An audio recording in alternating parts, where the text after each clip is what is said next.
maalmihii la soo dhaafay waxaa deganeyd xaaladda siyaasadeed ee dalka Soomaaliya gaar ahaan magaalada Muqdisho buuq siyaasadeed oo maalmo oognaa ayaa damay halkii ay soo fadhiisteen midowga murashaxiinta iyo ra'iisul wasaaraha Soomaaliya Maxamed Xuseen Rooble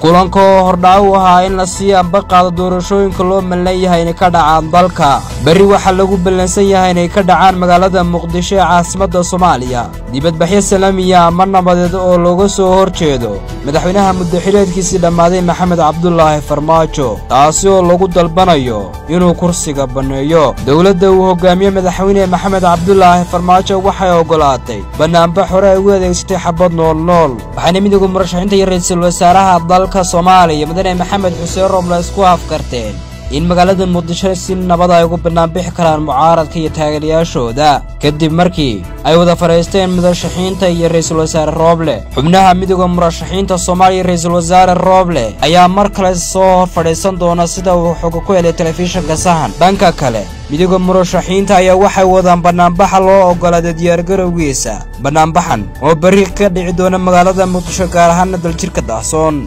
geesta kale dadka rogroga siyaasadda ayaa aaminsan in dabin siyaasadeed oo godobban madaxweyne Farmaajo u dhigay mucaaradka halkay qaarna oo doorasaan inay tahay tallaabo loo qaaday dhanka doorashooyinka geesta kale waxaa xusid mudan in dawladda federaalka kulan ay cilaamisay markii saddexaad u baaqday kulanka oo ay ka qayb galayaan dawladda federaalka iyo dawlad goboleedyada dalka ayaan weli waxa soo xaadirin oo aan iman madaxweynayaasha Puntland iyo Jubbaland waana sababtay inuu 3 jeer shirku baaqdo maanta ayay ahayd inuu dhammaado habraacii lagu soo heshiiyay shirkii magaalada Baydhabo Soomaaliya inay doorashooyinka loo malan yahay hanaanka geedi socodkooda ay si aanba qaadanayaan waxa hortaagan dhowr caqabadood ay ka mid tahay xaaladda gobolka Gado ayay si adag iskugu hayaan dawladda federaalka iyo Axmed Madoobe dhanka kale mucaaradka ayaa aaminsan dood ah inay wax farqiga u dhaxaynin madaxweyne Farmaajo iyo iyaga mucaaradka ayaa doonaya in ciidamada amniga laga saaro doorashooyinka oo ayna ka shaqeyn deegaanka doorashooyinka ay ka dhacayso doorashadu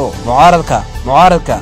ayaa dalbanaya sidoo kale inay hoggaanka baneeyaan laamaha amniga kuwada ugu sareeya sidoo kale kulanka ay ballansan yihiin ay soo hor fadhiistaan mar saddexaad ra'iisul wasaaraha Soomaaliya iyo midowga murashaxiinta Soomaaliya ayaa lagu aqbali doonaa qodobo doora Cabdiwahaab Maxamed jaamacad Sahan TV